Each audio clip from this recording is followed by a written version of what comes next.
Hello! Good afternoon. Benvidos á Corte do Director. Hoxe desprazámonos a Vilagarcía de Arousa para disfrutar do Festival de Curtas Festival do Imaxinario, que terá lugar entre o 22 e o 31 de outubro de 2021. Os horarios están tan apelotonados que é imposible andar a todo e ver todas as cousas que che gustarían e facer funcións fisiolóxicas básicas. Hai veces que tens que escoller entre comer ir ao baño e ver unha sesión de curtas. Agora não posso matar, tô comendo. Pare de se queixar. Ven. Enres podemos acudir a un fragmento das entregas de premios por disponibilidade horaria dos asistentes, seguido un visionado de unha película muda que é A Carreta Pantasma, que foi musicalizada por o grupo Casperberg.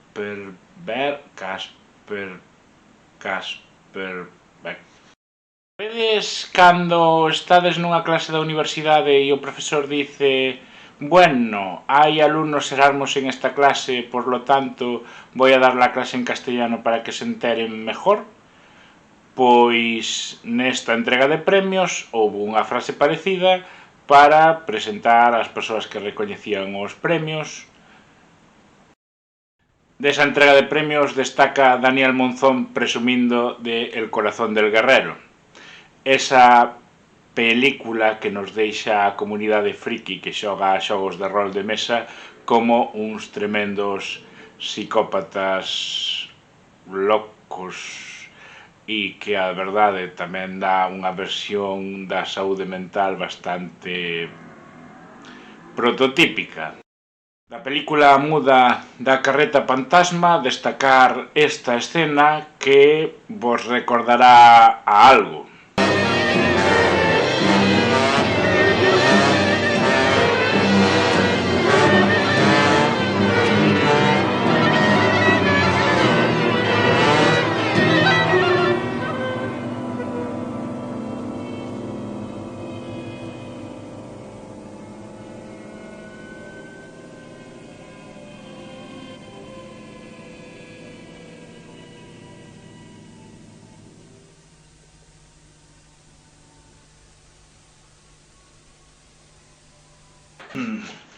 Bueno, eu creo que podería facer un corta-pega para todas as videocríticas dos festivais de cinema e curtas de Galicia en xeral, que é a falta de subtítulos ou produtos en galego.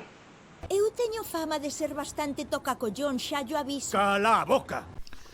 En curtas poden disfrutar de Blood Tristy, ou como se pronuncie, unha película de homes lobo mezclada con certo aire de crudo e déixame saír con un pouco de peli de tarde, que me deu unha sesta bastante agradable ás 4 da tarde.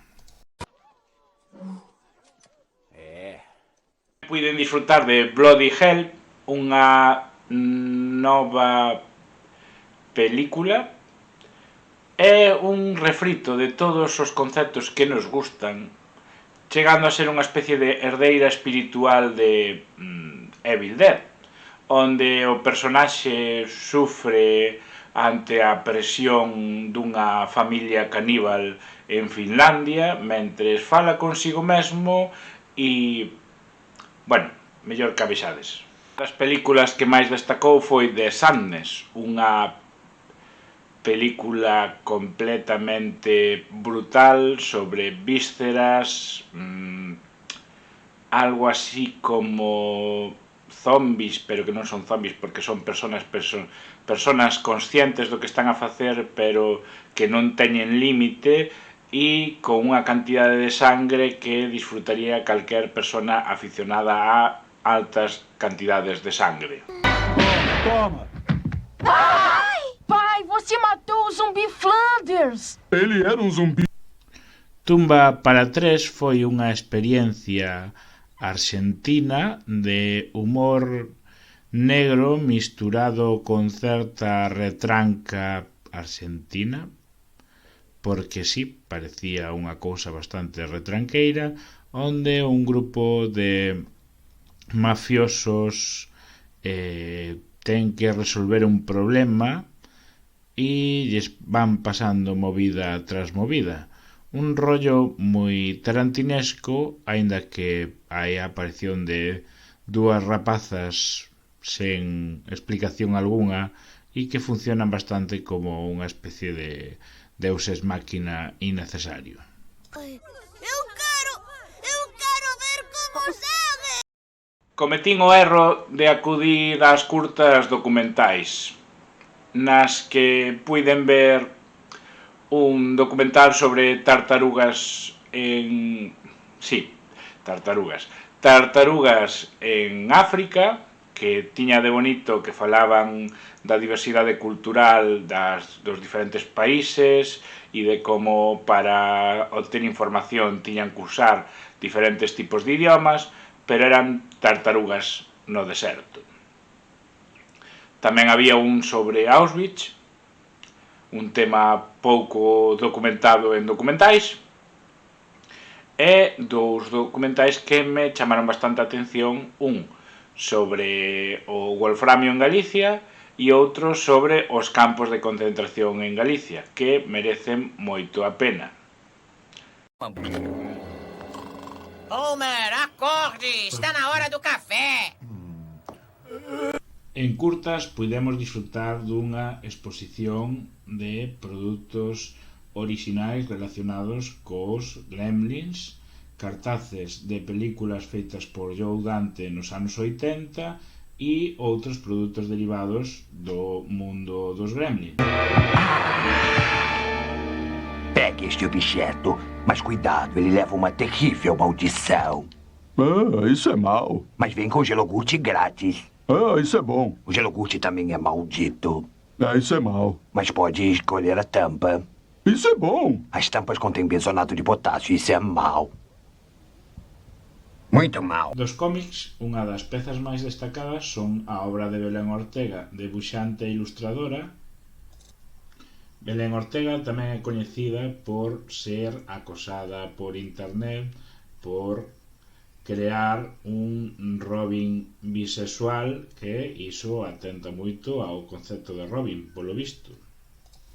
Compartindo espazo cunha exposición de Javier Fernández de debuxos de Spawn. Tamén houbo unha exposición de mulleres creadoras no mundo da fantasía, comezando por Mary Shelley e chegando á actualidade. Hai obradoiros destinados ás crianzas que nos gustarían facer como adultos, como robótica ou cómic, e varias sesións de películas, neste caso de Joe Dante, neste caso películas de Joe Dante, que son de carácter infantil, como Pequeños Guerreros ou Gremlins. Afinal de contas, por que alguém não pensa nas criancinhas? Unha das actividades que máis me gustou foi a conferencia dada por Elia Barceló, onde falou de ciencia ficción, produción de ciencia ficción, como elaboraba ela as novelas, como veía a ciencia ficción actual, como veía a fantasía en xeral e que non sabía como apagar os teléfonos cando daba conferencias e sempre lle ían sonando por aí. Para Elia Barceló é moi importante que existan diferentes formas de falar para cada personaxe, que se teñan en conta as variedades lingüísticas, dialectos e idiomas de cada zona fantástica. Para Elia Barceló, as descripcións dos personaxes físicamente non son importantes porque non lle aportan nada interesante ao relato, salvo que sexan significativos para o avance da trama. Cousa que vi que despois, cando as novelas son adaptadas ao cinema, lle chama a atención de que todo o mundo sexa guapo. Están entrando ganas de mercar no Gavis e facerme unha conta de Planet Horror.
podedes ver, as miñas únicas queixas son en torno á cuestión lingüística e ao horario apresurado.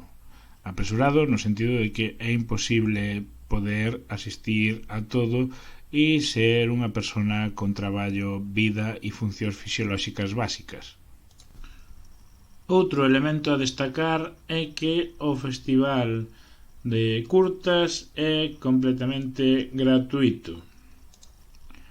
Ahora vou falar do que non sei e é dun dos platos fortes en canto a películas que se presentan en curtas e é o caso de Jacinto. Esa película protagonizada polo señor da webserie Mataría, esa na que sale este tipo dicindo mataría a todos os que eu que sei, a todos os que traballan en gasolineras porque traballan en gasolineras e son uns pesados. Ese señor. Como só vin o tráiler, pois tampouco podo rajar moito do asunto, pero sei que arrasou en Sitges. Deberon de vir polas ovellas. Os puntos bons de curtas son a posibilidade de disfrutar de ponencias superinteresantes, así como longametraxes que son difíciles de ver en Galicia en gran pantalla, como poden ser a de Blood Tristy, Bloody Hell, etc. Cousa que teñen unha distribución bastante reducida e que, polo tanto, debe ser o espacio onde se pode ver este tipo de produtos. Ademais de persoeiros de carácter internacional, como é o caso de Joe Dante, que é o peso pesado desta edición. Vem aqui, pessoal. Sentem-se na neve com o papai e vamos todos nos aquecer com o incandescente ardor da televisão. Los seus corazones. Hasta dentro de 7 días, amigos. Apagad los candiles.